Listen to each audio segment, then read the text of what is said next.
Apakah kamu percaya? Satu orang bisa dalam 1 tahun membunuh secara brutal 19 orang. Menargetkan orang kaya dan wanita panti pijat. Cara yang sangat kejam hingga mengerikan. Mengapa dia begitu membenci orang kaya? Dan mengapa dia begitu kejam terhadap wanita? Cerita apa yang tersembunyi di balik ini? Video ini akan membawa Anda ke kasus pembunuhan berantai paling mengerikan dalam sejarah Korea. Halo semua, hari ini kita akan membahas adalah kejadian yang terjadi di Seoul, Korea. Kasus yang mengguncang seluruh negeri tahun 2003 hingga tahun 2004. Seoul, kota metropolitan yang ramai, diselimuti ketakutan oleh satu nama. Dia adalah Yo Yang Chal, pembunuh berantai paling menyimpang dalam sejarah Korea.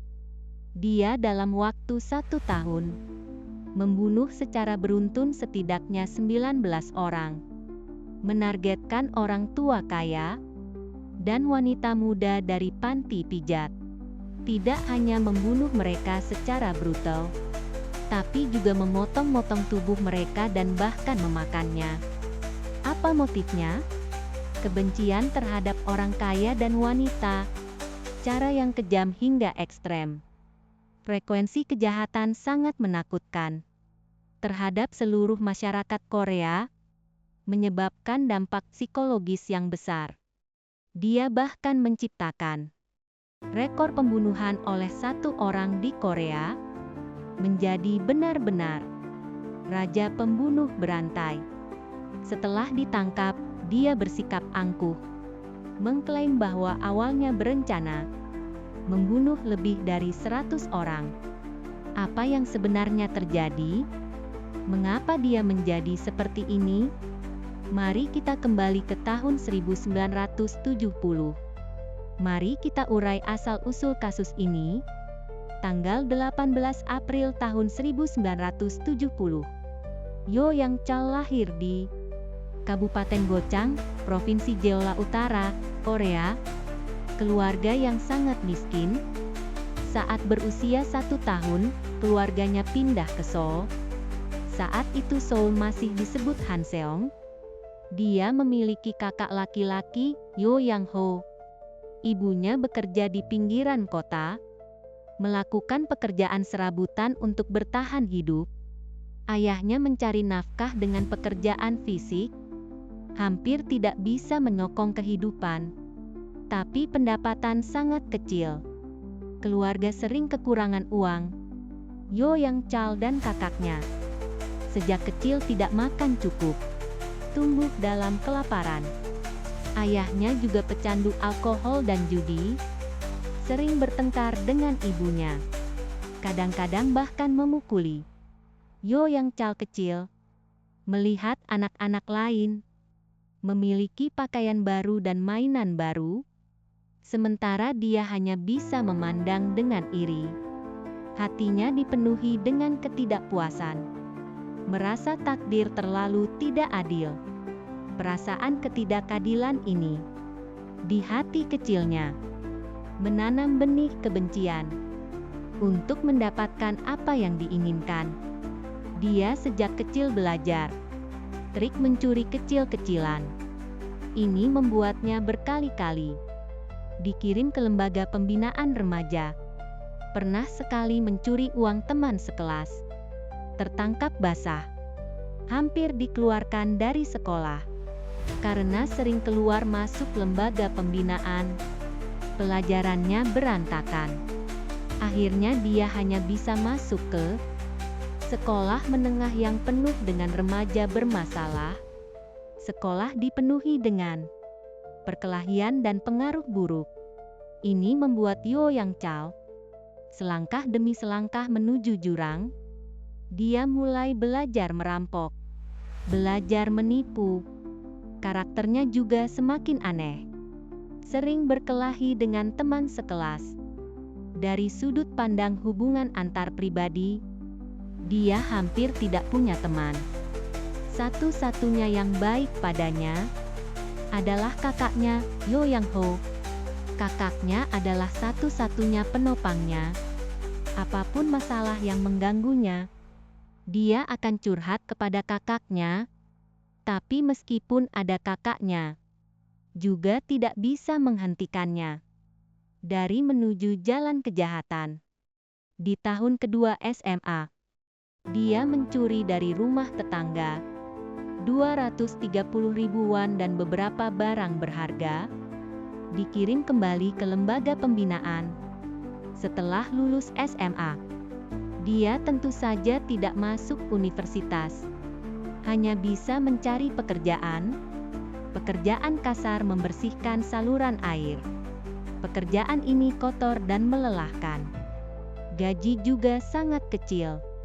Setahun setelah dia bekerja di luar, ayahnya meninggal karena epilepsi. Penyakit ini memiliki sifat turun-temurun tertentu. Kakaknya Yo Yang Ho juga menderita penyakit ini. Meskipun Yo Yang Chal tidak sakit, tapi dia selalu merasa bahwa cepat atau lambat dia juga akan mendapatkannya. Ketakutan ini seperti bayang-bayang selalu menyelimutinya. April tahun 1990, Yo Yang Chal berusia 20 tahun, menikah dengan seorang wanita bernama Park Myung Jin, dan memiliki seorang putra. Tapi setelah menikah dia tidak berubah. Masih karena pencurian kecil-kecilan, bahkan perampokan yang membuatnya berulang kali di penjara. Tahun 1994, kakaknya Yo Yang Ho juga meninggal karena epilepsi. Di keluarga, hanya dia satu-satunya pria yang tersisa. Kematian kakaknya membuat hatinya dipenuhi dengan ketakutan akan kematian. Dia mulai berpikir sembarangan, merasa hidupnya tidak akan lama. Kondisi mentalnya semakin tidak stabil. Tahun 1995, dia karena masalah mental dikirim ke rumah sakit jiwa di Seoul, tapi tidak dilakukan pemeriksaan mendetail. Hanya tinggal 3 bulan lalu keluar. Mei tahun 2002, Yo Yang Chal kembali di penjara karena pencurian rumah. Di penjara, dia melihat tentang laporan tentang pembunuh berantai Korea Jung Do Yeong.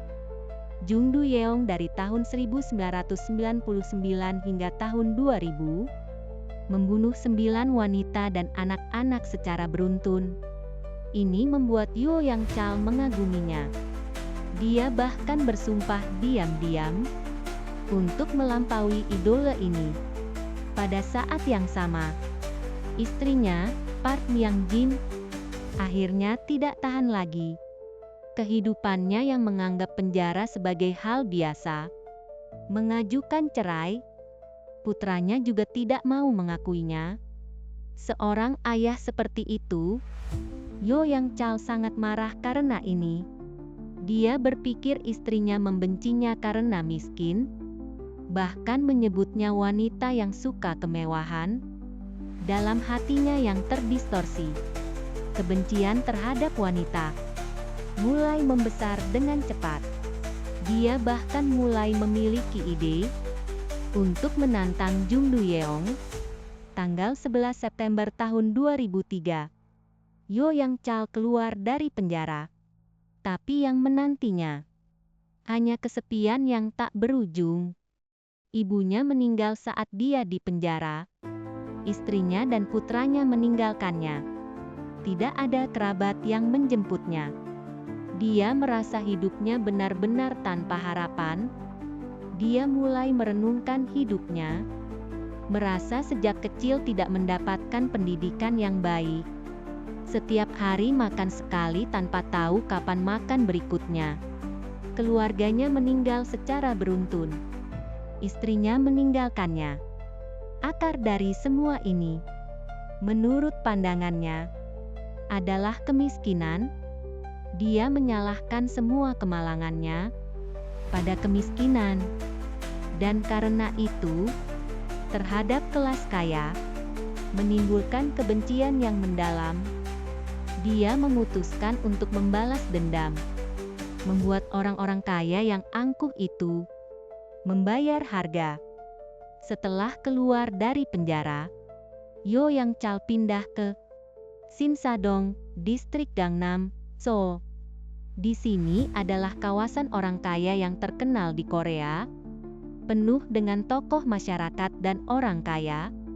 Perumahan mewah dan mobil mewah terlihat di mana-mana.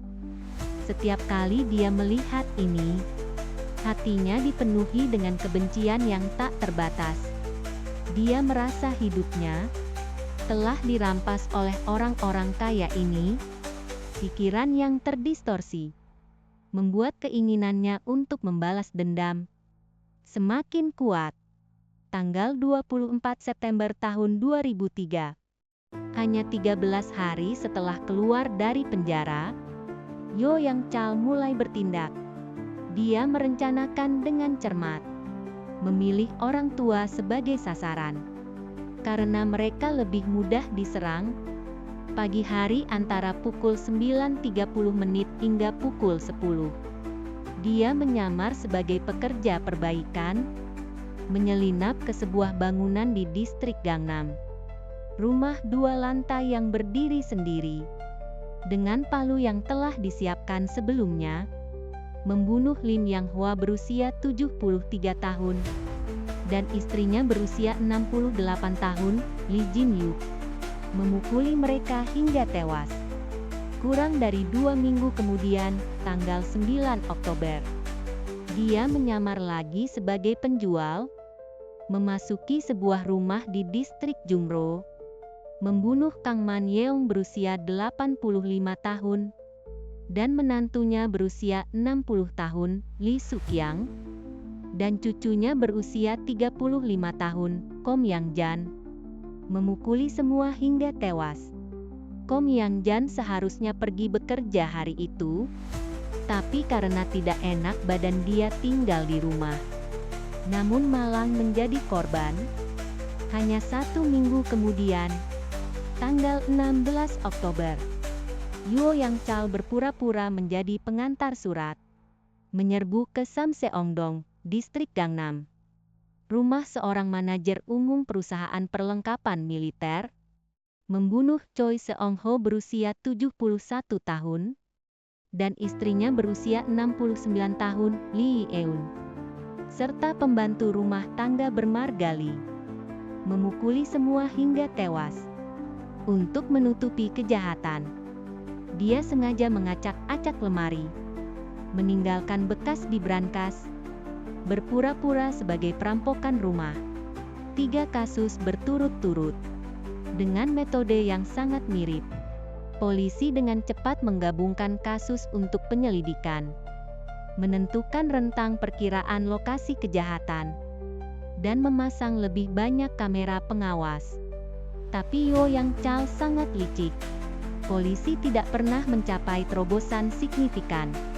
Tanggal 18 November tahun 2003, dia melalui saluran pembuangan, menyelinap ke sebuah rumah di Hye-myeongdong, distrik Jungro, membunuh Kim Hye-ran berusia 87 tahun, dan pembantu berusia 53 tahun, Bai Wan, dan Lee So-yeon berusia 35 tahun. Membunuh semua. Keempat kasus ini memiliki 2 ciri. Pertama adalah menargetkan orang kaya dan orang tua. Kedua adalah kejahatan dilakukan dengan sangat hati-hati. Dia selalu meninjau lokasi terlebih dahulu, memilih waktu ketika orang dewasa muda tidak ada di rumah, membunuh semua yang masih hidup di tempat kejadian, dan meninggalkan petunjuk palsu untuk menyesatkan polisi, misalnya bekas di brankas. Ini membuatnya lolos dari hukum untuk sementara. Tapi yang aneh adalah, setelah ini, Yo Yang Chal tiba-tiba berhenti membunuh. Mungkin karena polisi mendapatkan rekaman pengawasan, mulai memburunya. Atau mungkin karena dia jatuh cinta. Ya, Dia bertemu dengan seorang terapis pijat bernama Oh Yeon Soo. Yoo Yang Chal kekurangan kasih sayang sejak kecil. Cinta kali ini membuat hatinya yang kesepian mendapatkan sedikit kehangatan. Dia bahkan mulai membayangkan memulai hidup baru. Dia pindah ke Nogosandong, distrik Mapo, saat suasana hatinya baik. Dia juga melukis dan menulis puisi. Harus diakui bahwa meskipun dia tidak banyak belajar, tapi dia memiliki bakat seni. Di waktu luang, dia menemani pacarnya melukis, menikmati bunga dan rumput. Hidup sepertinya memiliki harapan. Jika dia bisa berhenti saat itu, mungkin tidak akan ada korban lagi. Tapi takdir tidak membiarkannya. Januari tahun 2004, dia melamar Oh Yeon Soo. Namun karena catatan kriminalnya dan riwayat epilepsi yang disebut-sebut, ditolak oleh pacarnya. Pukulan ini membuat harapan yang baru saja menyala padam sepenuhnya. Dia merasa ditolak 2 kali berturut-turut oleh jenis wanita yang sama. Dia berpikir cintanya, takdirnya, telah dihancurkan oleh wanita-wanita ini. Kebencian terhadap wanita berkobar di hatinya. Dia memutuskan untuk membalas dendam, membuat wanita-wanita ini membayar harga. Awalnya dia ingin mencari mantan istrinya dan Oh Yeon Soo. Tapi saat memikirkan putranya, dia membatalkan rencana membunuh mantan istrinya. Sedangkan Oh Yeon Soo dan keluarganya sudah pindah dari Seoul tanpa tahu kemana. Ini membuatnya semakin gila. Keinginan untuk membalas dendam menjadi tidak terkendali. Dia mulai merencanakan rencana pembunuhan yang lebih teliti. Dia menggunakan keterampilan melukisnya untuk memalsukan kartu polisi yang realistis. Juga membeli parang dan gergaji listrik, palu, gunting, dan borgol palsu. Setelah semuanya siap, dia menargetkan kelompok wanita panti pijat. Karena mantan istrinya dan Oh Yeon Soo, keduanya pernah menjadi terapis pijat. Tanggal 26 Februari tahun 2004, setelah diam selama 100 hari, Yoo Yang Chal bertindak lagi. Dia menghubungi telepon terapis pijat Jen Jiran, meminta layanan ke rumah. Jen Jiran mengatakan dia tidak enak badan, menolak memberikan layanan. Yoo Yang Chal mengusulkan pergi ke rumahnya untuk menemuinya. Akhirnya membujuknya. Dia tiba di distrik Sokmyeong, rumah Jen Jiran. Setelah berhubungan, memukulnya hingga tewas dengan palu. Untuk menghancurkan bukti DNA, dia membakar rumah itu. Kasus ini dikenal sebagai kasus pembunuhan dan pembakaran di Sokmyeong. Polisi sempat mengira itu pembunuhan karena dendam. Menyelidiki hubungan antar pribadi korban, membuang banyak sumber daya. Sedangkan Yoo Yang Chal tidak hanya tidak berhenti, malah semakin bersemangat. Hanya 2 minggu kemudian, tanggal 11 Maret tahun 2004, dia menelepon lagi ke terapis pijat Park Seong-mi, meminta layanan ke rumah. Begitu Park Seong-mi masuk ke rumahnya, langsung dipukul hingga tewas dengan palu. Dia menyeret mayat ke kamar mandi, memotong-motong tubuh dengan parang dan gergaji listrik. Untuk menghindari terlalu banyak darah, dia membiarkan potongan tubuh selama 1 hari 1 malam, menunggu hingga darah kering. Memasukkannya ke dalam kantong plastik hitam. Malam hari naik taksi untuk menguburnya di bukit belakang kuil Bongmyeong di pinggiran kota. Yang lebih menyimpang lagi adalah, dia juga menyimpan beberapa potongan tubuh, disimpan di kulkas untuk dimakan. Tanggal 24 Maret tahun 2004. Dia mengatur pertemuan dengan terapis pijat Lee In Sim untuk bertemu di jalan. Dia mengeluarkan kartu polisi palsu dan borgol, berbohong bahwa dia sedang menyelidiki pekerja seks, menipu Lee In Sim untuk membawanya ke rumah, memukulnya hingga tewas dengan palu lalu memotong-motong tubuhnya, juga dimasukkan ke dalam kantong plastik, dikubur di bukit belakang kuil Bong Myeong. Sopir bertanya apa isi kantong itu. Dia berbohong bahwa itu daging sapi dan domba untuk restoran. Karena sifat khusus dari profesi terapis pijat, setelah hilang jarang ada yang melapor, pemilik panti pijat juga mengira mereka hanya diculik atau kabur. Ditambah dengan kehati-hatian Yo Yang Chal, dia tidak pernah tertangkap. Dia menggunakan ponsel berbeda setiap kali menelepon. Saat memotong-motong tubuh dia membuka keran air besar untuk menutupi suara pemotongan. Untuk menghancurkan bukti, dia memotong pergelangan tangan korban, membakar mayat, bahkan menghancurkan kantong plastik. Tetangga kemudian mengenang pernah mendengar jeritan dari rumahnya dan suara benda berat jatuh, tapi mengira dia sedang menonton TV. Perilaku pembunuhan Yo Yang Chal semakin terampil, juga semakin gila. Tanggal 6 April tahun 2004, tanggal 18 April, tanggal 3 Mei, tanggal 10 Mei, tanggal 26 Mei. Dia menggunakan metode yang sama, membunuh 5 terapis pijat secara beruntun. Setiap kali melalui telepon, mengatur pertemuan dengan mereka di jalan, menggunakan identitas polisi palsu, menipu mereka untuk membawanya ke rumah, Alexander, dan memotong-motong tubuh, kemudian mengubur mereka di bukit belakang kuil Bong Myeong. Hingga Mei tahun 2004, dia telah membunuh 19 orang. Di antaranya 2 korban terakhir berasal dari panti pijat yang sama, panti pijat Hwacheon Hwajung. Tak seorang pun menduga dia akan bertindak untuk ketiga kalinya, memilih panti pijat ini. Tanggal 15 Juli tahun 2004, Yo Yang Chal bertindak lagi, tapi kali ini menjadi akhir dari karier kriminalnya.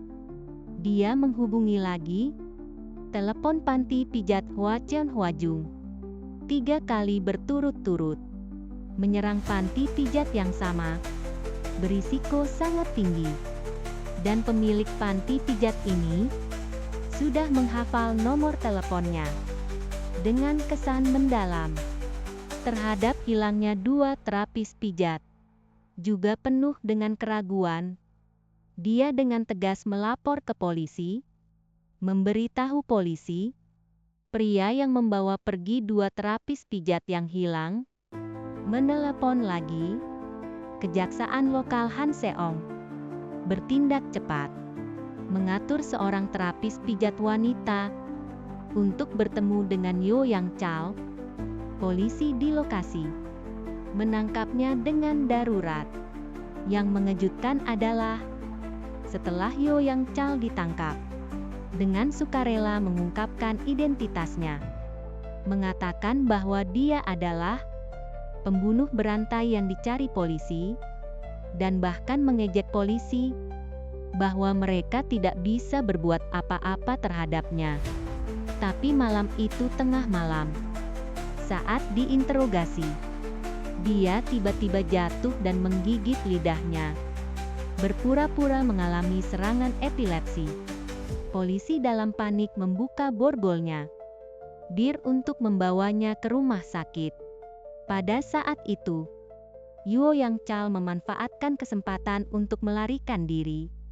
Polisi dengan cepat memblokir Seoul, mengeluarkan surat perintah penangkapan. Tapi dia tidak melarikan diri jauh. 12 jam kemudian, tanggal 16 Juli pagi pukul 8.30 menit, dia berada di stasiun Hanseong, ditangkap kembali. Tanggal 18 Juli, Kepala Polisi Hanseong mengadakan konferensi pers darurat, mengumumkan telah memecahkan kasus pembunuhan berantai nomor 1 dalam sejarah Korea. Stasiun televisi Korea menyiarkan langsung Yo Yang Chal menunjukkan lokasi penguburan mayat. Dia mengenakan jeans hujan kuning, mengenakan topi baseball hitam, wajahnya ditutupi masker biru. Di bukit belakang kuil Bomyeong, menunjukkan satu persatu lokasi penguburan. Polisi menggunakan pita kuning untuk menandai setiap tempat dan memasang tanda nomor. Seiring penggalian semakin dalam, bau busuk menyengat hidung, potongan-potongan tubuh yang hancur terlihat di mana-mana. Akhirnya polisi menggali 8 mayat wanita, hanya satu yang utuh. Pada saat yang sama, kelompok polisi lain menggeledah rumah Yo Yang Chal. Di kediamannya di Nogosandong, menemukan palu dan parang, gergaji listrik dan borgol palsu, kartu polisi palsu, serta di kulkas, jaringan manusia yang dimasak. Di hadapan bukti yang kuat, Yo Yang Chal terpaksa mengaku bersalah. Dia bahkan mengakui telah memakan daging manusia, juga mengaku bahwa di Incheon dan Busan telah membunuh lebih banyak orang. Tapi karena kurangnya bukti, polisi hanya bisa memastikan dia membunuh 19 orang dalam 1 tahun, tanggal 13 Desember tahun 2004. Setelah 5 bulan persidangan, Pengadilan Tinggi Hanseong menjatuhkan hukuman mati pada Yo Yang Chal. Tapi Korea sejak tahun 1997, setelah eksekusi terakhir, telah menghapus hukuman mati secara de facto.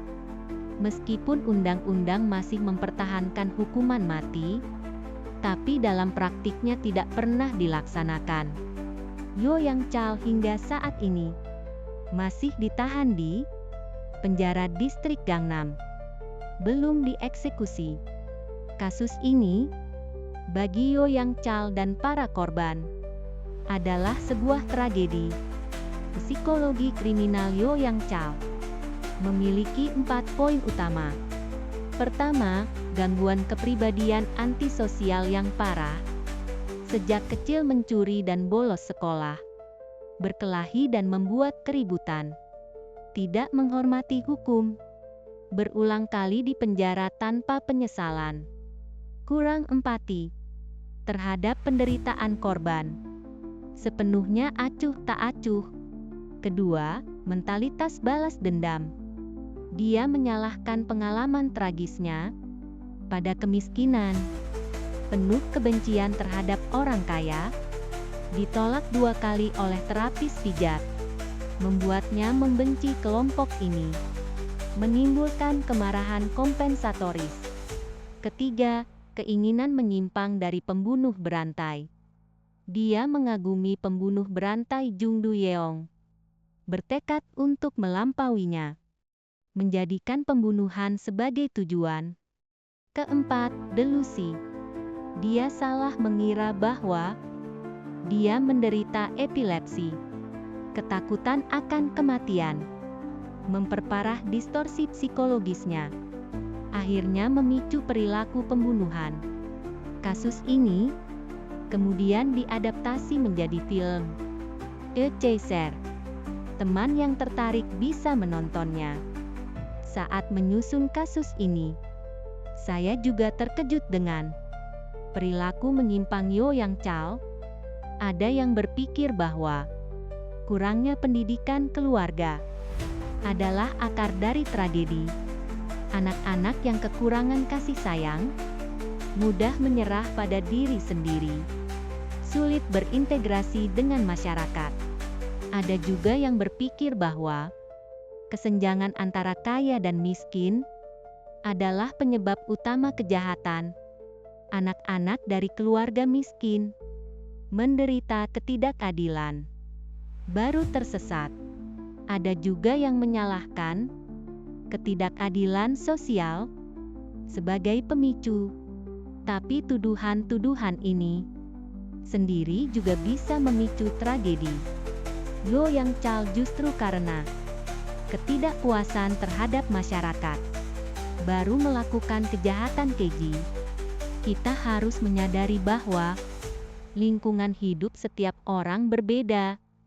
Hidup pasti menghadapi kegagalan, entah miskin atau kaya. Jika hanya tahu menyalahkan langit dan orang lain, membalas dendam pada masyarakat, hasilnya hanya akan menjadi tragedi.